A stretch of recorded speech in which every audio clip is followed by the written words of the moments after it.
first of my new series, Spending Free Scraplift. I just wanted to spend a couple of minutes initially talking to you about why I decided to start this series. I've got a survey going on over on my YouTube group, Scrapbook Spending Freeze 101, talking about just trying to get to know the group members a bit and why we're on a spending freeze, what helps us, what motivates us to create things like that. The survey's still open at the minute, but one thing I've noticed straight away is that for a lot of us, watching process videos on YouTube and things like that really motivates us to want to create, which is awesome. But at the same time, a lot of us are saying that that's one of the things that tempts us to spend. So it's a bit of a tricky tightrope that we're walking. I really encourage you to do the sorts of things that are going to make you create. I think that's the whole point of scrapbooking. It's not about buying, it's about creating. But at the same time, I'm really discouraging you from anything that's going to tempt you to get back out to the shops. So I thought what I'll do is I'll have a go at scraplifting some of our some of our popular scrapbookers out there on YouTube, but do it using my own supplies and maybe have a chat as I'm going about how I'm avoiding the temptation to buy the stuff that they've got. And the one that I'm going to do first is by our favourite scrapbooking superhero, Glitter Girl. Now I love Shimelle. I think she's great in her videos at explaining why she puts things where she does. I've certainly learnt a lot from her over the years. And she certainly does have some series out there that help you get over scrapbooking blocks and things like that. So she's a great resource to go to. But having said that, she works for American Crafts. She does her own scrapbooking lines. Her job, she's really been paid to show us beautiful products and how to use them. Now, I'm not saying that to be negative about Shimelle in any way. She's quite entitled to earn her living in the way that works for her, and she certainly discloses very appropriately the fact that she works for American Crafts, and I'm sure most of the YouTubers do. They disclose the fact that they're on various design teams and things like that. But the fact for us is that we live in a very commercial society that has trained us to see things that we want and just buy them, whether we actually need them or not. So we need to retrain our brains and turn them back on and think, well, okay, that's pretty, but does that automatically mean I need to own it? There's a thought. Imagine seeing something and going, oh, that's pretty, and moving on. How awesome is that? Or at the very least, have a bit of a conversation with yourself. Well, that's pretty, but is there a place in my stash for it at the moment? Am I going to use it in a reasonable amount of time? Because we know we're here doing spending freezes or thinking about slowing down our spending, and we know that beautiful pieces of paper that we absolutely loved are sitting in our cupboard and they're doing nothing. We're not looking at them. So that's what this series is all about, trying to get the things that we love out of our favourite scrapbookers without getting that commercial sidetrack of automatically needing the products that they are showing us. So I'm starting with Glitter Girl 160, which was called Hey, What's New? And perhaps that should have been a little bit of a warning sign to me, that heading, because there is, I think it's about 7 minutes at the beginning of the video, which is literally just showing new product. And for me, I actually was quite tempted by one collection in particular that I saw on that video. And I did go and look for it. I did find it in one of my favourite stores on sale. And what's going through my head, those of you that live here in Australia and possibly most countries that aren't North America, you'll know that we don't get every collection. There's no guarantee that you see something on YouTube or wherever that you're going to be able to get it in one of your local stores, or perhaps if you see 2 or 3 things that you want at the same time, that they'll all be at the same store. And they seem to sell out fairly quickly. So if you see something out of stock, chances are it's going to stay out of stock. So there is that huge temptation, perhaps even more for some of us than those of you that can drop into your local Michael's or whatever they're called, is to get that product now while it's still available. And the other thing that was running through my mind is, you wouldn't know. I could just buy that and I wouldn't have to tell anyone that I broke my resolve. But what I did decide to do is I went, no, hang on. You probably know I finished my spending freeze don't even remember now, maybe about August last year, my big 100-page spending freeze, I bought really just one smallish, I guess, stash of new product. There was something like about 36 to 38 sheets of paper in that, and what I decided to do was I told myself I wasn't going to spend any more money until I'd used at least 40 sheets of paper, so slightly more than the equivalent of those sheets of paper before I would spend again. So that was, like I said, back in maybe August last year, and you might be thinking, wow, you haven't spent any money since August, that's great. Well, that is great, but I haven't done a lot of scrapbooking in that time either. It's only really been in the last few weeks, or even the last week, that I've really ramped my scrapbooking back up again.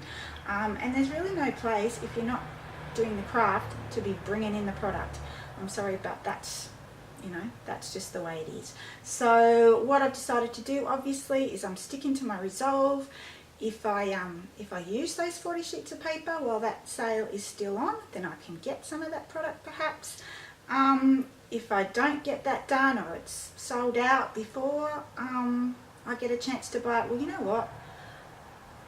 There'll be other pretty papers later on, and that's just what we've got to train our brains to do. So let's move on now to the page. There's quite a few things that I liked about this page. I liked just that it was slightly different to a lot of the pages that I do. I liked that I liked how the two photos kind of nestled under that banner. I liked the use of the Project Life card as a title. I liked the diagonal line of embellishments, little embellishments that went down the page. And so I decided just to turn that page into a sketch. Okay, so moving on now to the product that I'm using. As I said in these videos, it's going to be about just using product from my stash. A lot of the product I'm using on this page is relatively new, at least to me. That last bit of spending that I did after my spending freeze that I was telling you about before, a lot of it was the Cocoa Vanilla, part of the Cocoa Vanilla collection Wild at Heart, and I actually made a kit based on that. It is actually here on YouTube. It's probably called something like Cocoa Vanilla Wild at Heart Expander Collection. That's what I like to do, is take a collection or part of a collection and expand it with stuff from my stash, mixing old and new, and that's what I'm using here. Everything except the two strips up the top are from that collection that I put together. I think the things that are actually from Wild at Heart is that pink background paper, probably about half the embellishments and words and things. Other than that, the embellishments, some of them are from Cocoa Vanilla Free Spirit, I think, and then there's just some bits and pieces from various other places. But remember, don't get caught up on where my products come from. Have a look at your own product and see what you can put together. Now, something to come back to about Shimelle's video. Her goal to herself in that video is just to use as much as possible from the new collections. And you'll notice, if you've watched it, and if you haven't watched it yet but want to watch it, remember, avoid those first 7 minutes if you want to avoid some temptation. But what you'll see is she's trying to use a lot of different papers and embellishments from a lot of different collections. So I think she uses upwards of 7 bits of paper on the one page, and some of the bits that she cuts are quite small. Now, there's nothing intrinsically wrong with that, of course, and you guys out there in spending freeze land, you're totally entitled to do your pages the way that you want to do as well. But for me and the way I scrapbook, I hate the idea of cutting, you know, a smallish bit of paper out of a full 12 by 12 sheet. So what I did with this page, obviously I used my big background page. I went straight to my stash of branding strips and thin strips of paper to get those 2 strips at the top, and let's face it, who doesn't have a stash of those? So that was perfect for me. I tend to, if I only need a small bit of paper, I'll go to my small scraps first. I kind of have a hierarchy. I'll go to my small scraps, then 6-inch papers, then larger scraps, and then onto the full sheets. That's just how I scrapbook. Even when I'm on a spending freeze, I still see my paper scraps as part of my as part of my stash, and I do some, still get a bit nervous about cutting into a full sheet in case I want to use that sheet as a background later on. I know some of you guys have multiple sheets of paper and that's not an issue for you, but if you have any comments about that, start the conversation here or over on the Facebook group. It'd be interesting to see how you guys deal with that sort of thing. But I guess I'm just raising that as well, just to say, just because Shimelle uses 9 or more sheets of paper, how many it is, on one page, she's getting those bits of paper for free. So we don't have to do it the same way as her. We can certainly look into our stash first.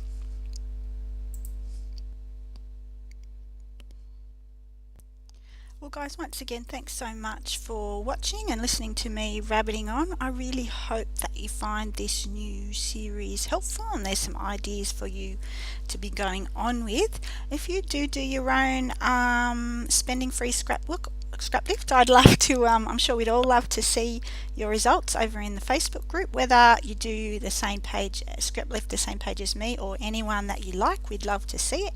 So if you're not in the Facebook group yet, I'll have a link down below and I'd love you to join and just join in the fun over there.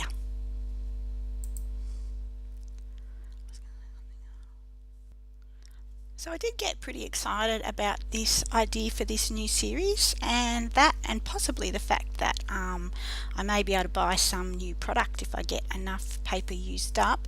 I've actually made my second page for this series already, although you probably won't see it for a week or so, and that will be Missy Whitten, so a little bit of a different style, and that's what I'm hoping to do is choose scrapbookers that have got different styles, probably all the bigger ones that we all know and love, and perhaps even revisit them again as the year progresses. So I'll be alternating making videos between this new series and my 102 challenges. So I hope that works for you guys, and I'll just leave you with a little bit of music to finish off the video.